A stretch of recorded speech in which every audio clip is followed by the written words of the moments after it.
네, 한정원 캐스터와 함께 시장 이슈 살펴보겠습니다. 어서 오십시오. 네, 안녕하세요. 오늘은 어떤 이슈 가져오셨습니까? 네, 일상생활에 필요한 거의 모든 IT 전자제품에 사용되고 있기 때문에 전자산업의 쌀로 불리고 있죠. 이 MLCC 테마를 가져와 봤습니다.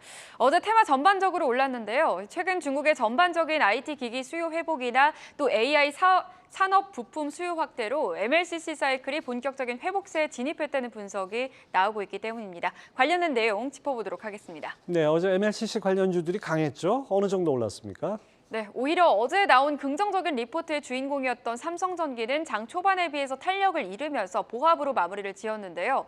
MLCC 중소형주 안에서 가장 주목받고 있는 사막 콘덴서가 1.5%의 상승률을 보였습니다. 그리고 오히려 다른 기업들의 주가가 더 강했습니다. 가장 주가가 강했던 코스모 신소재는 11%대 상승률을 보였죠. 이 코스모 신소재의 경우 MLCC에 사용되는 기능성 필름을 제조하는 기업인 만큼 MLCC 테마로 분류가 되고 있고요. 또 제주전자재료는 MLCC의 핵심 소재, 전극 페이스트를 생산하고 있어서 관련주로 분류되고 있습니다. 특히나 삼성전기에 공급한다는 점이 부각되면서 7.6%의 상승률을 보였습니다. 네, 지난주에 이재용 회장이 삼성전기 중국 공장을 방문하면서 이게 주가 트리거가 된 것 같은데요. 삼성전기가 MLCC, 전장용 MLCC 많이 확대하고 있죠. 이게 어떤 이유입니까? 네, 말씀해 주신 대로 삼성전기는 2018년 텐진 2공장을 건설하는 등 전장용 MLCC 시장 공략에 적극적으로 나서고 있습니다. 이렇게 전장용 MLCC에 공을 들이는 이유는 이 전장용 MLCC가 블루오션으로 주목받는 분야이기 때문인데요.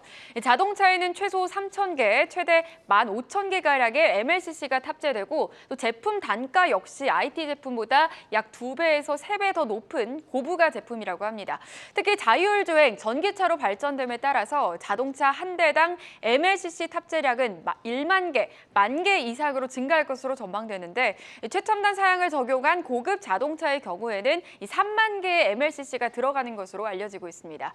다만 전장용 MLCC는 150도의 고온과 또 영하 55도의 저온 환경, 휨 강도 등 충격이 전달되는 상황 혹은 85%의 높은 습도와 같이 극단적인 환경에서도 안정적으로 작동해야 해서 진입 장벽이 높다고 하는데요.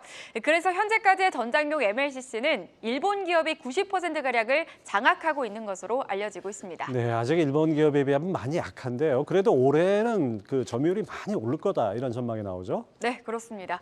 일본 업체들 사이에서 고전 중이던 전장용 MLCC 시장에서 올해 점유율을 큰 폭으로 확대하면서 선두업체 추격에 고삐를 당기고 있습니다. 삼성전기가 MLCC 시장에 뛰어든 지 5년 만에 시장 점유율이 전년보다 3배 이상 증가하면서 이 가시적인 성과를 낼 것으로 기대가 되는데요. 시장 조사업체 트렌드포스는 삼성전기가 전장용 MLCC 시장에서 작년 4% 점유율에서 13%까지 증가할 것으로 전망하고 있습니다. 삼성전기가 10% 이상의 점유율을 기록하는 것은 처음인데요. 반면 선두업체인 일본 무라타와 TDK 그리고 다이오 유덴 등 전년보다 점유율이 늘면서 3%, 점유율이 3에서 5% 정도 감소할 것으로 전망이 되면서 이 삼성전기는 일본 업체와 점유율 간격을 좁힐 수 있게 됐습니다. 삼성전기의 차량용 MLCC 생산 능력 점유율이 눈에 띄게 증가하는 이유는 이 회사가 최근 IT 시장의 불황 타개를 위해 미래 먹거리 사업인 자동차 분야 진입에 공을 들이고 있기 때문인데요. 최근 전기차 자율주행 기술 등이 발달하면서 자동차 시장에서도 MLCC 수임세가 늘어나고 있습니다. 업계에 따르면 올해 29억 달러로 예상되는 세계 자동차용 MLCC 시장 규모는 2026년에는 40억 달러로 3년 새 37.9%나 증가할 것으로 예측되고 있습니다. 네, 증권가에서 내놓는 전망도 아주 밝다고요. 네, 그렇습니다. 먼저 어제 나온 리포트죠. NH투자증권에서는 삼성전기에 대한 리포트를 내놨는데요. 최근 삼성전기는 제품과 고객 변화로 전장용 MLCC 시장에서 글로벌 3위권까지 점유율을 확대했는데요. 이 고부가 가치 제품인 파워트레인용 MLCC도 북미 전기차 업체에 납품을 시작해서 향후 고성장이 지속될 것이라고 전망하고 있습니다. 또 본격적인 업황 개선세는 2분기에 확인할 수 있을 것이라며 현재 주가는 여전히 매력적인 수준이라고 밝혔습니다. 또 DS투자증권에서는 사막 콘덴서에 대해서 평가를 했는데요. 전장에 쓰이는 MLCC 물량을 늘려서 올해 실적이 크게 개선될 것이라며 향후 친환경차 시장 규모가 커지면 이 DCLC 수요도 함께 늘어날 것이라고 설명했습니다. 목표 주가를 상향 조정하는 모습도 확인되고 있습니다. 네, MLCC 관련주 앞으로 계속 주목해 봐야겠네요. 한정원 캐스터 잘 들었습니다.